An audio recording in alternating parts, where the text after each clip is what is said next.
বিসমিল্লাহির রহমানির রহিম। আজকে একটু বসতে হবে, কথা বলতে হবে। আর ক্যামেরা যাদের কাছে আছে সকলকে আমি অনুরোধ করবো, প্লিজ ক্যামেরাটা বন্ধ করে দেন 5 মিনিটের জন্য, প্লিজ বন্ধ করে দেন প্লিজ। এবার আপনারা সরেন এখান থেকে, ক্যামেরা বন্ধ সব, সবাই সব চলে আসেন, সবাই সামনে যান। বিসমিল্লাহির রহমানির রহিম। আজকের আরাফাত রহমান কোকো মেমোরিয়াল ট্রাস্টের এই পুরস্কার বিতরণী অনুষ্ঠানের সম্মানিত সভাপতি শেখ নাসের, আমাদের এই অনুষ্ঠান এই কমিটির সকল সদস্যবৃন্দ, আমার সামনে উপস্থিত সকল আজকের এই অনুষ্ঠানের অতিথিবৃন্দ, স্পেশালি খেলোয়াড়বৃন্দ, আসসালামু আলাইকুম। প্রথমেই আমি ধন্যবাদ জানাচ্ছি, একান্তভাবে ধন্যবাদ জানাচ্ছি সেই মানুষগুলোকে, শেখ নাসির সহ, শরফু সহ আরো যারা গত 15 বছর ধরে সামনে থেকে এবং পেছন থেকে বিভিন্নভাবে সহযোগিতা করেছেন আজকের এই অনুষ্ঠানটি হবার জন্য। গত 10 বছর ধরে যারা বিভিন্নভাবে সহযোগিতা করেছেন এই মানুষগুলোকে আজকের এই অনুষ্ঠানটি অনুষ্ঠিত হবার জন্য, তাদের প্রত্যেককে আমি একান্তভাবে ধন্যবাদ জানাচ্ছি। আমার পরিবারের পক্ষ থেকে। কিভাবে কি হয়েছে এর মধ্যে আপনারা শুনেছেন, বিভিন্ন জনের বক্তব্য এখানে রেখেছেন, তাদের বক্তব্য থেকে আপনারা শুনেছেন কিভাবে এই সংগঠনটি ছোট ছোট গুটি গুটি পায়ে আজ এখানে এসে দাঁড়িয়েছে। বিভিন্ন মানুষ বিভিন্নভাবে তাদেরকে আজকে এখানে আসার জন্য সহযোগিতা করেছে। এই ঘটনাগুলো আপনারা বা যারা বক্তব্য রেখেছেন তাদের কাছ থেকে কম বেশি আপনারা শুনেছেন। কোকোর সম্পর্কে বড় ভাই হিসাবে আমি একটাই কথা বলবো যে একজন বড় ভাই তার ছোট ভাই সম্পর্কে গর্ব করার মতন কম বেশি যা থাকে সবগুলোই আমার ছোট ভাই কোকোর ভিতরে ছিল।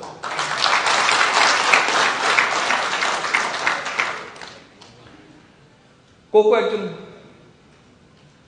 স্পোর্টসম্যান ছিল, একজন প্লেয়ার ছিল, একজন ক্রীড়াবিদ ছিল। আমি রাজনীতিতে সম্পৃক্ত হয়েছি, আমি একজন রাজনৈতিক কর্মী। কোকো ওর অবস্থান থেকে চেষ্টা করেছে বাংলাদেশের ক্রীড়া ব্যবস্থার জন্য যতটুকু অবদান রাখা সম্ভব সেটি করার চেষ্টা করেছে। কি কি করেছে, কতটুকু করতে পেরেছে, এটি যারা বাংলাদেশে খেলেন, খেলোয়াড় আছেন তারা বলেছেন, তারা আগেও বলেছেন, আজকেও বলেছেন, অনেকে ভবিষ্যতেও তারা বলবেন। এবং যতটুকু বলেছেন আমি তাদের সকলের কাছে কৃতজ্ঞ। ততটুকু থেকে একটি জিনিস প্রমাণিত হয়, কিছু হলেও ভালো কিছু কোকো করেছে বাংলাদেশের ক্রীড়া অঙ্গনে।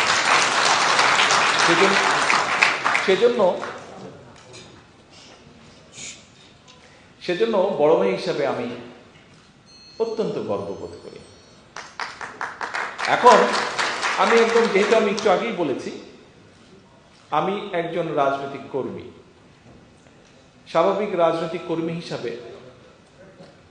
আমি পুরো বিষয়টাকে ভিন্নভাবে একটু দেখি।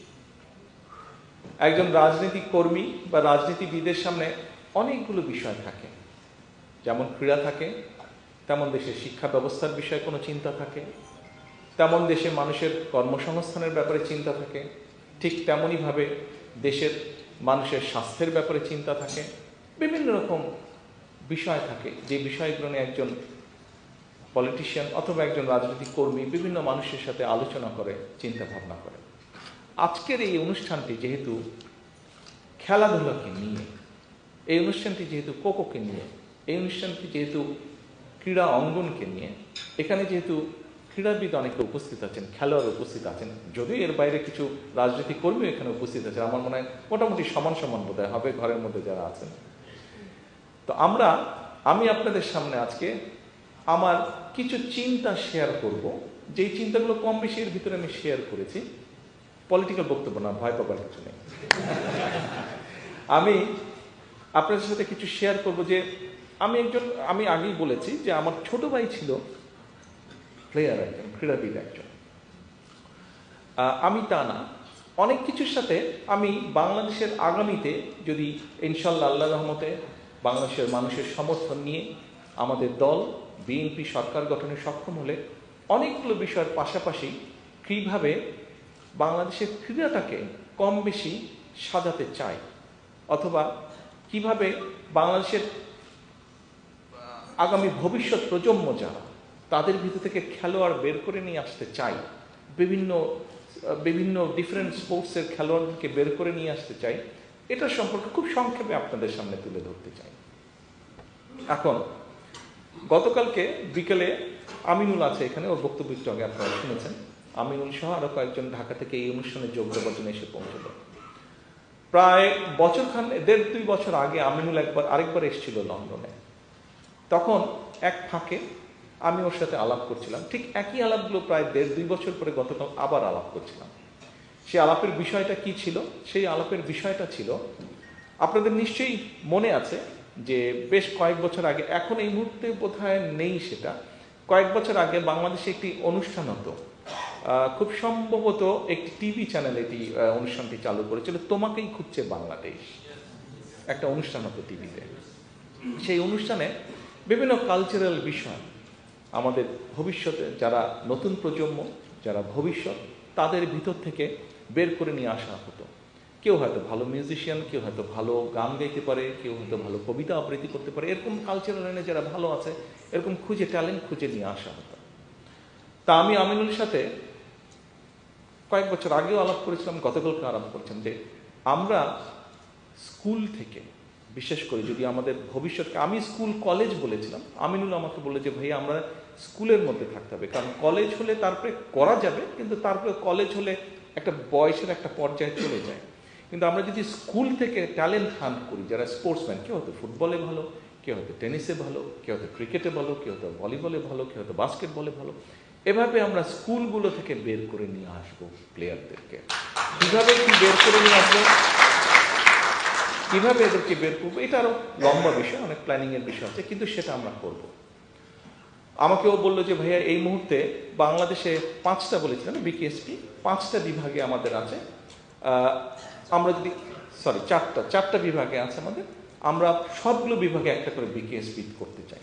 তা আমি আমিনুলকে বললাম যে আমিনুল, সবগুলো বিভাগে যদি বিকেএসপি করতে হয় আমাদের অনেক রিসোর্স লাগবে, এই মুহূর্তে হয়তো এত রিসোর্স না, তোমার যে 4টা আছে আমরা যদি সুযোগ পাই এই 4টাকে আমাদের ফাংশনাল করতে হবে আগে, এই 4টাকে আমাদের ফাংশন করতে হবে। আমরা যদি এই 4টার মাধ্যমে যদি আমরা ট্যালেন্ট হান্ট করে নিয়ে আসতে পারি, ভালো খেলোয়াড় তৈরি করে নিয়ে আসতে পারি, তখন আমরা দেশের মানুষকে বলতে পারবো। আমরা যদি প্রেজেন্ট করতে পারি ভালো ভালো বিভিন্ন ডিফারেন্ট স্পোর্টসের ভালো ভালো ইয়েতে আমরা যদি খেলোয়াড় বের করে আনতে পারি, তখন আমরা জাতির সামনে উপস্থাপন করতে পারবো আরও কেন বিকেএসপি আমাদের দরকার, সেটি আমরা উপস্থাপন করতে পারবো। কিন্তু এখন এর মধ্যেই আমাদেরকে করতে হবে কাজ। এটি যেরকম একটা, আপনারা নিশ্চয়ই এর মধ্যে বিভিন্ন বক্তব্য শুনেছেন, আমরা বাংলাদেশের শিক্ষাটাকে, বিশেষ করে প্রাইমারি এবং সেকেন্ডারি স্কুলে যে শিক্ষাটা, এটাকে আমরা একটু ভিন্নভাবে সাজিয়ে তুলতে চাই। সেটি কি? সেটি হচ্ছে যে ছেলেমেয়েরা শুধু পড়ালেখা করবে, রাত দিন পড়ালেখা করবে, এটা কেমন কথা? খেলতেও তো হবে। কারণ খুব সিম্পল ব্যাপার, একটি মেডিকেল, আমি ডাক্তার না, আমার স্ত্রী ডাক্তার, তবে একটা সিম্পল ব্যাপার আছে, আপনি যখন ফিজিক্যালি নড়াচড়া করবেন খুব স্বাভাবিকভাবেই আপনার বডিতে রক্ত চলাচল বাড়বে, এবং রক্ত চলাচল যত বাড়বে স্বাভাবিকভাবে আপনার ব্রেনে অক্সিজেন তত বেশি যাবে, ফ্রেশ হবে, আপনার চিন্তা শক্তি তত বাড়বে। অক্সিজেন যত বেশি মাথায় যাবে তত চিন্তা শক্তি বাড়বে। সেই জন্য খুব স্বাভাবিকভাবেই যেই ছেলেটা খেলাধুলা করবে তাকে যদি পড়ালেখারও ভালো সুযোগ করে দেওয়া যায়, তার কিন্তু পড়ালেখাটাও ভালো হবে। কাজেই পড়ালেখায় ভালো করতে হলে অবশ্যই খেলাধুলা করতে হবে, অবশ্যই খেলাধুলা করতে হবে। আমরা এখানে আজকে যারা আছি, আমরা এখানে যারা আজকে এই ঘরে উপস্থিত আছি, কম বেশি হয়তো অনেকদিন ধরে আমার মতন আপনারা অনেকে লন্ডনে আছেন, বিভিন্নভাবে আপনারা আছেন। আমি কেন আছি কম বেশি আপনারা জানেন। যখন লন্ডন শহরের বিভিন্ন জায়গায় যাই তখন একটা জিনিস দেখলে মাঝে মাঝে একটু কষ্টও লাগে। আপনারা নিশ্চয়ই খেয়াল করেছেন যে প্রতি পাড়াতে বা প্রতি এরিয়াতে সুন্দর সুন্দর মাঠ আছে, গ্রিন সবুজ মাঠ, দেখলেই মনে হয় মাঠের মধ্যে দৌড়াদৌড়ি শুরু করি। এবং অনেক মাঠ আছে যেগুলোর পাশে সুন্দর করে হয় আপনার বাস্কেটবল অথবা ভলিবল অথবা টেনিস কোর্ট অথবা বিভিন্ন রকম ব্যবস্থা করা আছে, বিভিন্ন স্পোর্টসের ব্যবস্থা করা আছে। দেখলে মাঝে মাঝে একটু হিংসা হয়, খারাপও লাগে। আচ্ছা ভাই, আমরা কেন এরকম করতে পারবো না?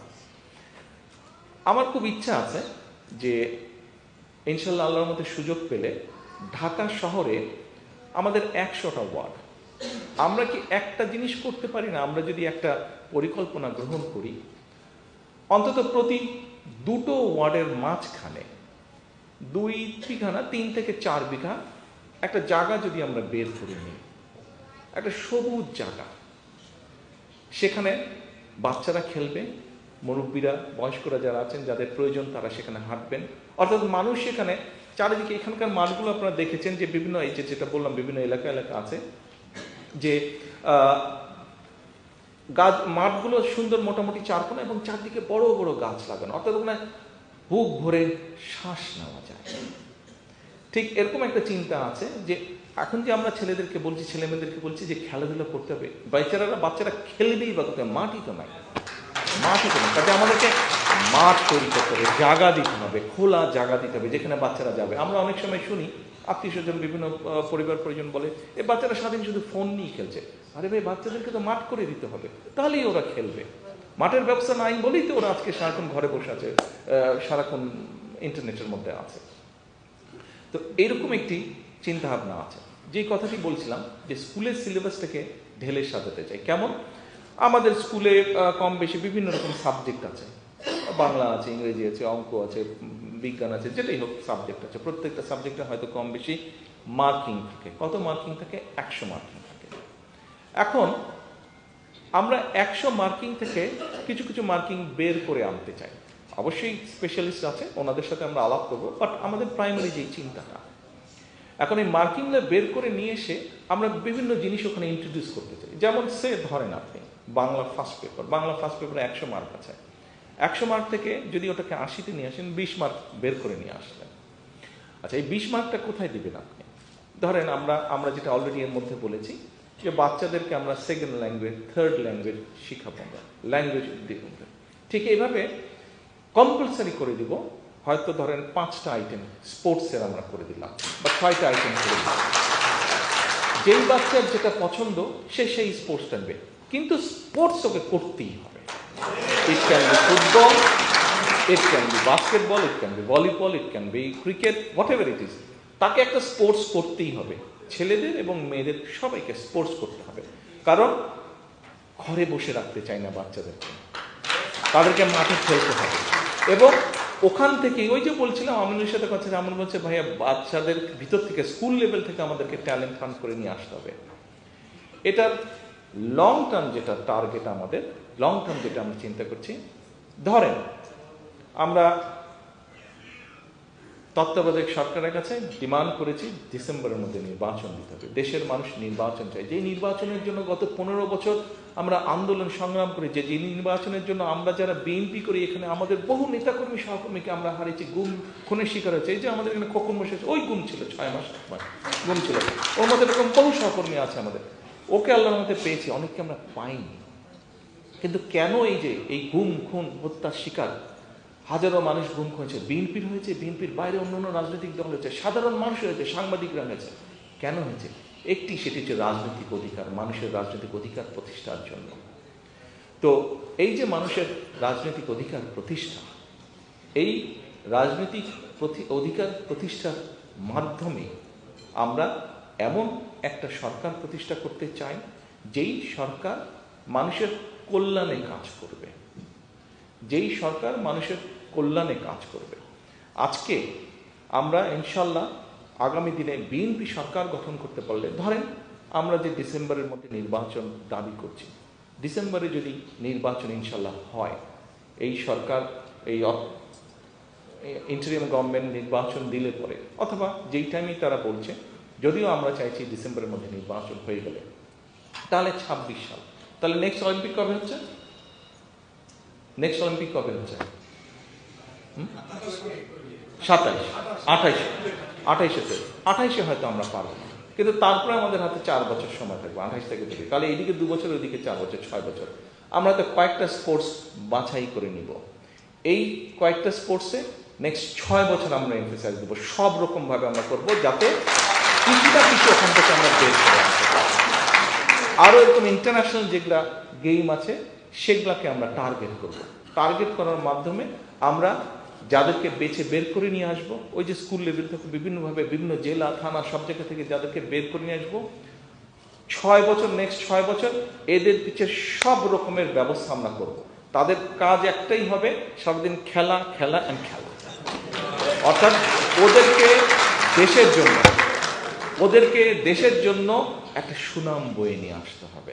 এবং যেহেতু তারা দেশের জন্য সুনাম বয়ে নিয়ে আসবে, সেই জন্য দেশের এবং বিশেষ করে একটা সেই সময় যে সরকারটা থাকবে, সেই সরকারের দায়িত্ব হচ্ছে ওদের সব রকমের দেখভাল করতে হবে। ওদেরকে যাতে, যেমন কিছুদিন আগের ঘটনা, এটি নিয়ে গতকালকে আমরা আলাপ করছিলাম। ওয়েট লিফটিংয়ের প্রতিযোগিতা হচ্ছিল বাংলাদেশে। তো ওয়েট লিফটিংয়ে যে মানুষটি জিতেছিল তাকে সেই ইনস্টিটিউশন একটা গিফট দিয়েছে। গিফটটা হচ্ছে একটা ব্লেন্ডার দিয়েছে,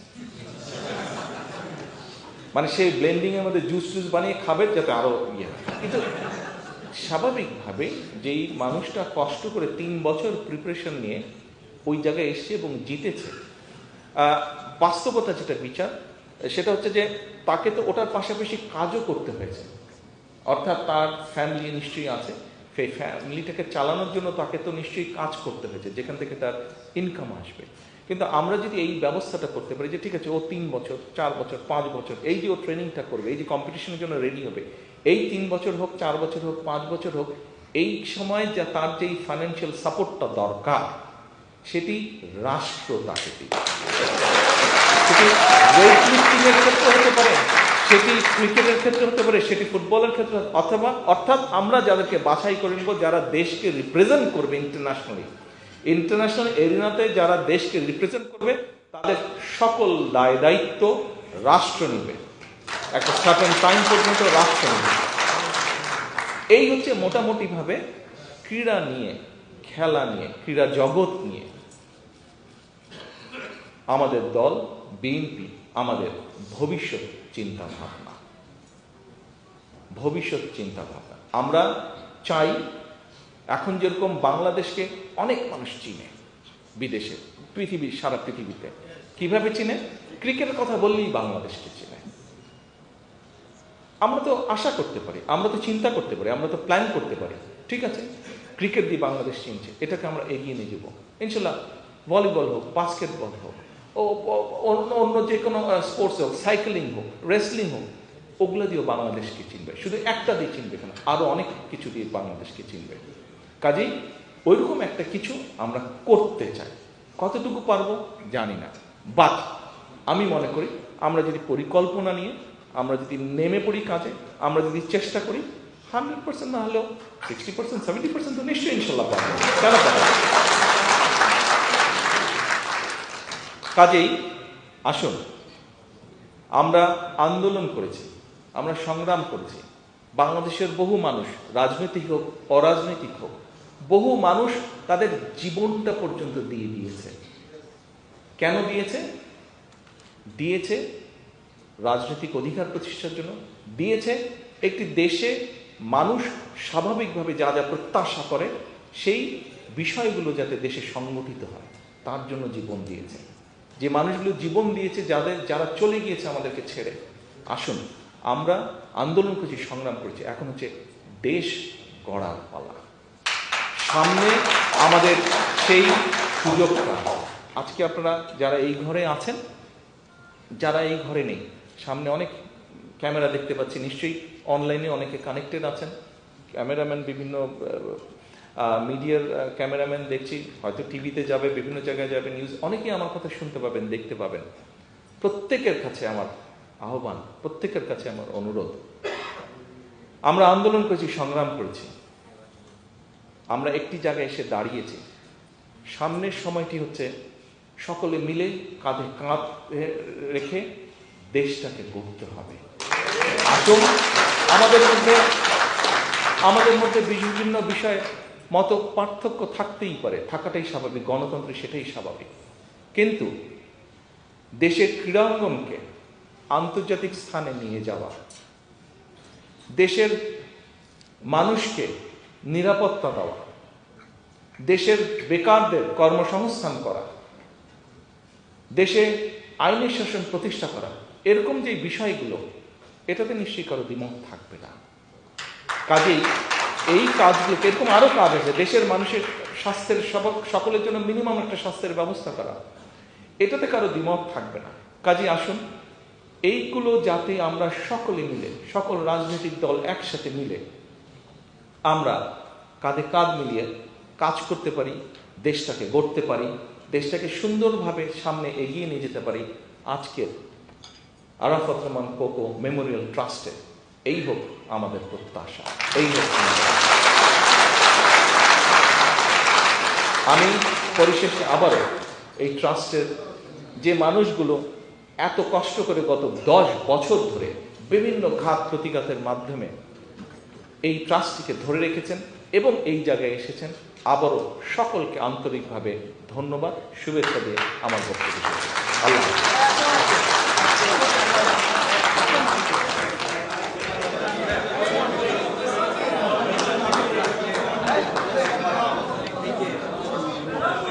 আপনাদের সবাইকে সবার আসলে আমাদের প্রোগ্রাম শেষ হয় নাই। প্রধান অতিথির বক্তব্য শেষ মানে এই প্রোগ্রাম শেষ না, আমাদের প্রোগ্রাম এখনো আরো বাকি আছে। আপনারা বসে পড়েন, প্লিজ প্লিজ বসে পড়েন।